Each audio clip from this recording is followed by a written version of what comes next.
Chris Hennon and Diane, Melissa, Linnell, Joyce, Kristen, and everyone. There's so many wonderful people that became part of our lives and really made life easier for Dad in the last few years.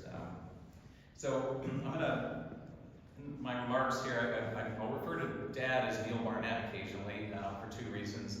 One is that will help me not cry as much, and sorry.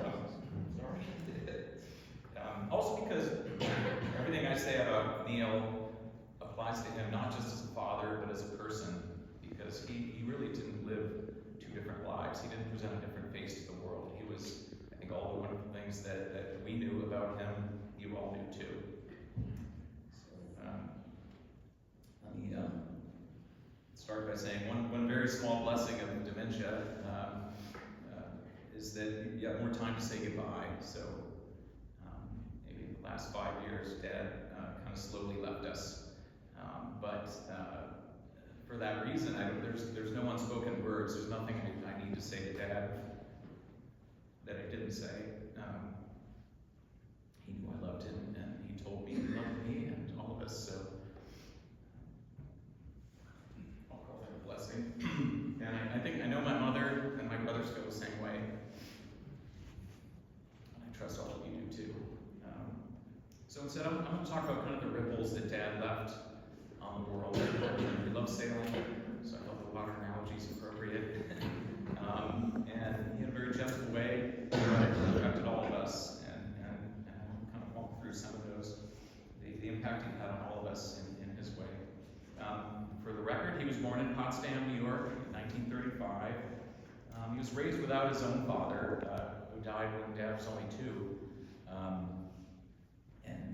Fortunately, though someone else stepped into his life, his uncle Emmett and their family brought Dad in, and Dad and his mother and sisters as next door neighbors, and so he had a father figure in his life who had his own ripples and effects on Dad.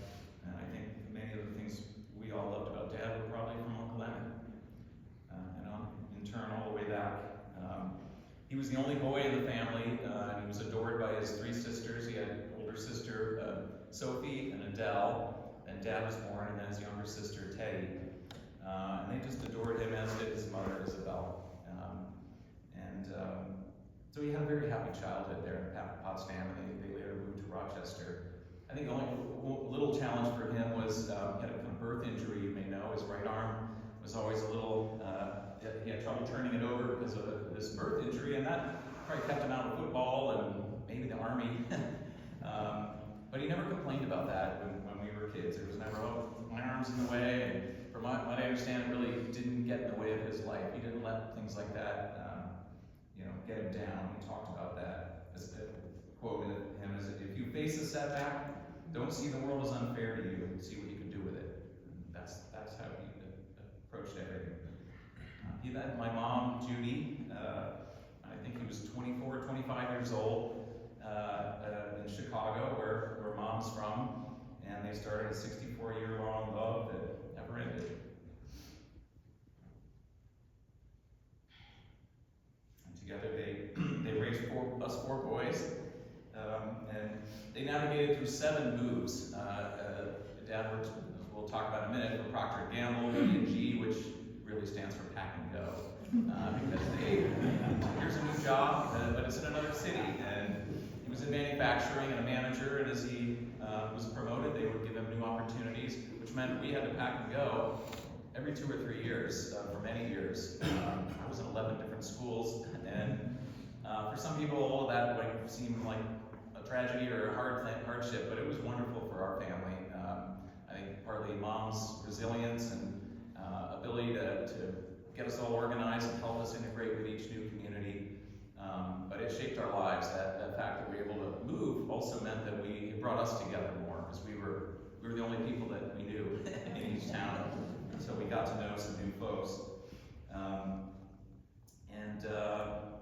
So we lived in Chicago, Dad and Mom did, then Sacramento, where I was born, and they moved to Cohasset, and John was born, and then they moved to Augusta, Georgia, and Chris was born, and then they moved to Sacramento briefly. No one was born. Then they moved to Cincinnati, and Mark was born. So we all were born in different cities in different months. And then they moved, after that, to Toronto, we all did, and then back to Cincinnati. Then Bainbridge Island, and then back to Cincinnati. So lots of moving, and I think it's one of the things that brought us as a family together. We had tons of family time. Dad was, he worked hard, but he made time for us. So he was always around on weekends. We would go, he taught us all sailing, racing small sailboats. And so every Sunday we would go up to Cowan Lake and join the sailing club up there. We'd race in the mornings, and that was a wonderful time to be with the family. We'd drive up in the camper van, and lots of time sailing, but also he'd rent an RV, and we went on camping trips, and took us all over the place. So I always feel like we were together. Dad was always around. There was a time when he had some business in South America, manufacturing there, and he would be gone for a week or two, but he was always in our lives. And I think by example, just the example that he gave of how he lived with us, Mom, and his friends, was just a great example for myself of how to be a parent and how to be a partner. So that's one of the ripples, was the impact on the family. And I'll talk a bit about his friends and community. He went to the University of Michigan, where his father and grandfather also had gone, and I went too. So 4 generations of Michigan graduates. He earned an industrial engineering degree and later an MBA. And he demonstrated his leadership, I think, for the first time as becoming the president of this fraternity, Chi Psi. And there are some Chi Psis here, and old roommates, and Roger Kallick and Dr. John Edelman, that have known him since 1956, I think he said. He loved Michigan, he loved the football games and all that, but I think most important, he loved his friends,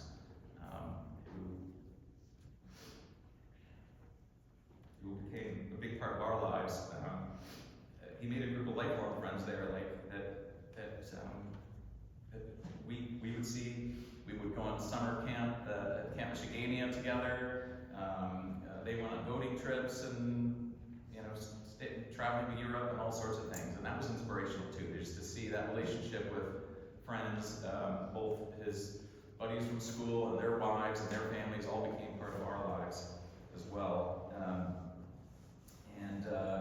They would have frequent dinners whenever possible. It was really, I don't see as much of that going on in the world as in this generation, and the way Dad and Mom treated their friends, and it's inspirational.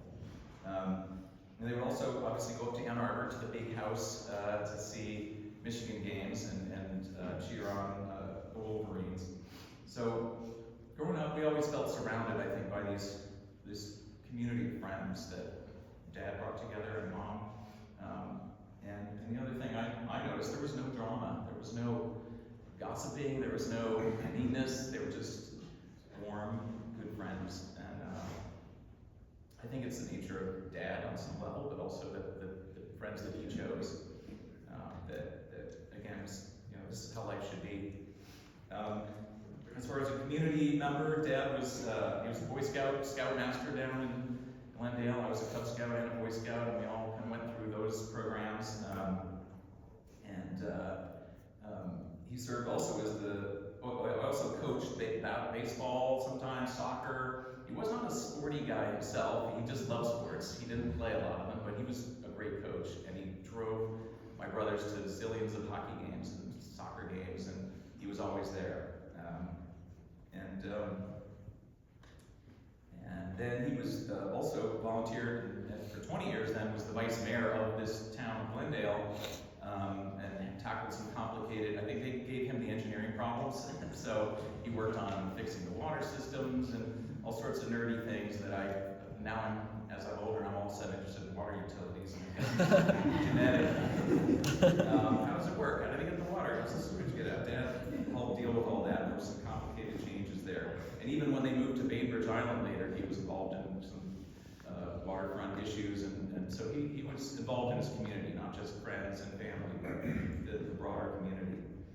As far as work, Dad had a 35-year career at Procter & Gamble, which he loved, with some of the fervor that he loved Michigan. He really loved Procter & Gamble. I was able to speak, we were all there at his retirement, and the show of love there was inspirational. How many people he touched, because you don't know that when you're a kid, but he was a really well-loved person at Procter & Gamble. He had no enemies or he didn't come home from work and complain about anybody.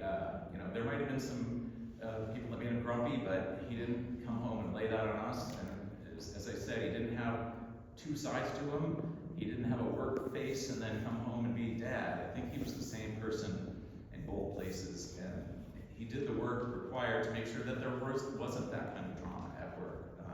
And I think that had to do with his management style. He would fix the problem so he didn't have to bring him back home. And he had as I learned talking to his coworkers and just knowing him, he had a very empathetic, people-centric sort of management style. He admired Dr. W. Edwards Deming, who was a management consultant that was famous years ago. And one of his quotes is, "A bad system will beat a good person every time." So that was Dad's attitude. If something's not working, there's probably a system problem. I'm not going to blame this person. That's the last resort. And he would make things work. He believed in fixing those systems rather than blaming people.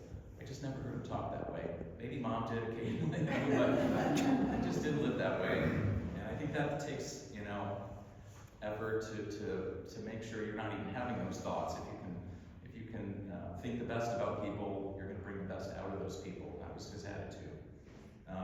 He loved B&G, but he did retire early. He retired at 61, younger than I am. And the reason, I think, the company was changing, and he'd had a great run there, and he wanted to be with his family. And I think he was in good health and everything, but he had a great opportunity to spend more time with his grandchildren and sons and mom.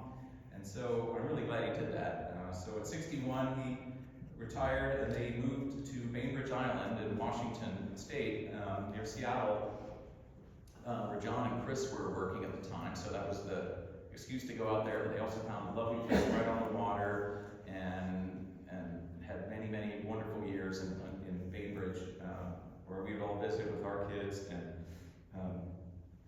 I'm so glad he worked till the end. As much as he loved work, I think he loved his family more.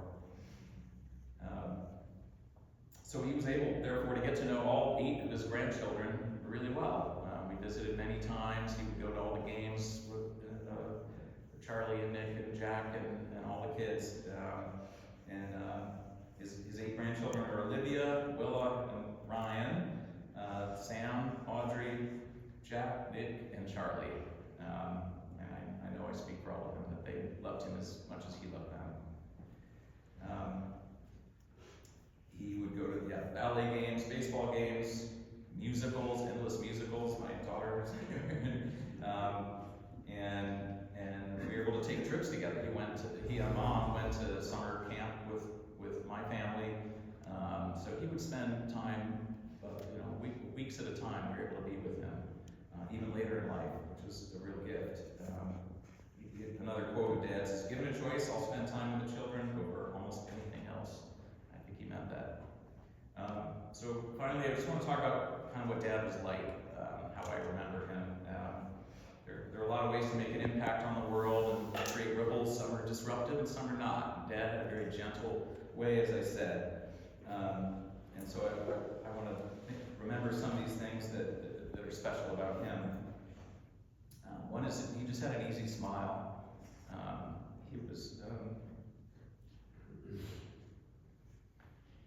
His humor was very gentle. It was never in a mocking tone. He never made fun of anybody. He wasn't sarcastic. He was even a little bit serious, but he had a sense of humor. And that warmth, I think everyone loved Dad for that reason. He was so easy to get to know. He was, I would say he was kind of a little bit reserved, but he was never aloof. He was always ready there to be talked to, but he was not a goofy guy. He was a warm, kind person. And he never really made himself the center of attention in crowds or groups, even though he was president of his fraternity and he was a pretty important manager at Procter & Gamble. he didn't talk about that, he didn't brag at all. And even at Michigan games, the ones that I would go to, he cheered, but he sort of cheered calmly, which I guess I've inherited too.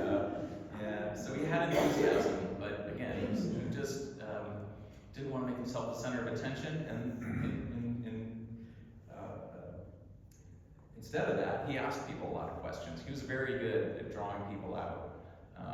And I think it wasn't a trick. He wasn't trying to make people feel better about themselves. He really was interested in people. And so he would ask lots of questions, and people would always come away saying, wow, it was a great conversation. And you realize that was mostly you talking, probably, because Dad asked a lot of questions, and really helped draw people out. I hope I inherited that as well. Because he found everyone interesting, and he made people feel special by doing that too, because it was genuine. He worked hard, but he was home for dinner every night that he could be with us, and he would be home at 5:30 or 6, drive home from Procter & Gamble, but then he would spend time with Mom. That was the first thing he would do. He didn't just go up to his room or go down to his workshop or something. He would sit down with Mom, and they'd have a quiet hour together, and we're running around and making noise, but that felt like the family, and I think that was, kudos to both Mom and Dad for making that ritual part of their lives, and to him for making the effort to get home and be with us. As far as music, he liked Burt Bacharach, the Kingston Trio. He loved the soundtrack to Evita, not the Madonna version. He loved Chuck Mangione, and when we drove to school, he'd be playing classical WGUC 90.9. So I have a love of classical music probably from those happy 90s of driving with him. And of course, he loved Yellow Pictures. And he liked those band line things too, I forget what you call them anyway. He liked brass. He actually played trumpet apparently, and I learned this just reading through some interviews with him. I wasn't aware that he played trumpet when he was in high school days. He didn't play instruments when we knew him, but weirdly all four of us now play different instruments, just sort of picked that up our own. Maybe his love of music and Mom's love of art just kind of percolated down to us. He loved to read the news. A lot of my memories of him is he would read the Cincinnati Enquirer in the morning, and then after work and after his time with Mom, the afternoon Cincinnati Post would come, and I think he read the whole thing. And he knew what was going on in the world, but he also didn't grumble about it. He wasn't like, he just wanted to know what was going on, but he wasn't mad about it. I think it just helped him understand how the world works and make conversation with people, and he wanted to feel engaged in the world. So I just felt like he knew what was going on. He was an engineer, as I said, industrial engineer, so he's very curious, and he liked new things, which I think we've all inherited. He showed me how to solder together stereo equipment. He had a little workbench, and he would make Heathkit, stereo equipment and fix things. He brought home the very first video game. Before there was a Pong, there was something called the Magnavox Odyssey in 1972. I looked it up, and we had one of those things with big knobs on it. So that was probably my introduction to computers, and I never got over that. He bought a CB radio because John loved CB radio before there was Smokey and the Bandit or any of that stuff. We had one of the early CB radios. We just sit in the driveway and talk to truckers. 12 years old. Probably not alive anymore. So I think we all grew up knowing how to fix things, knowing that you can fix things. If something doesn't work, there's a way to fix it, and just take it apart, figure it out. And I think we've all inherited that. I've done projects and camping trips with my brothers, and I see it in all of them. And I think that's from Dad. He never said, as I kind of mentioned, he never said an unkind word about anybody, not just work, anybody. And even if they made his life difficult, I think he found a way to empathize with whatever made them do that thing. And he didn't avoid people. He wasn't. He often said, you can't take back words said in anger. So he didn't say those words. I think he knew enough to reflect on it and avoid being that person. For example, he was never mean to a waiter, which is always a clue. But he wasn't a pushover either. So I remember distinctly, because he was so polite, I was shocked a few times at restaurants when he'd ask the waiter to come over and bring the manager out. And he had, if something wasn't right, he'd let him know. He wasn't angry, he was just saying, hey, they should know this. They should fix this food wasn't right, or it was cold, or whatever. So he wasn't a sap, but he was kind, and he didn't take it out on the waiter. So for some reason that stuck with me. I crewed with him many times on his boat, as a two-person snipe, for some years. I think we all did at different times.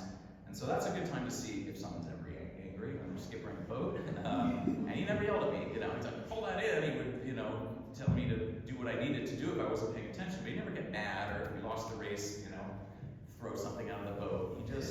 That wasn't how he was. So for all those reasons, I never feared my father. I didn't need to. I was more worried about I worried more about disappointing him than making him mad. I think that's a better way to learn. So finally, Dad was a great planner. Quietly, he planned ahead, and he told a story that his own father had died without a will, kind of suddenly.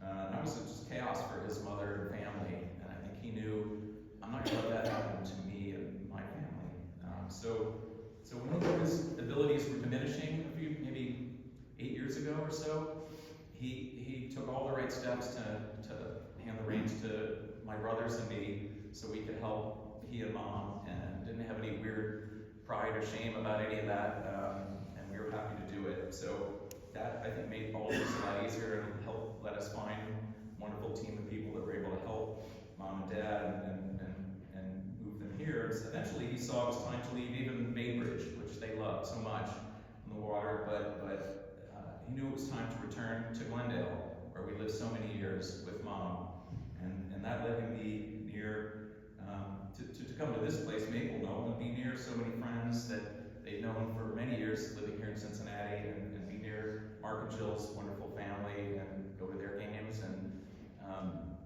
so that's how we ended up back in Cincinnati in the end. So I like to think we're all sort of standing in the gentle waves that Dad created.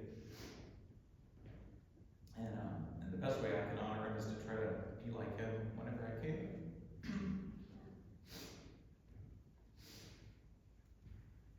But Neil loved all of you, and I'm sure he'd be thrilled to know you're here celebrating him. And I want to thank you all for being part of his story. John?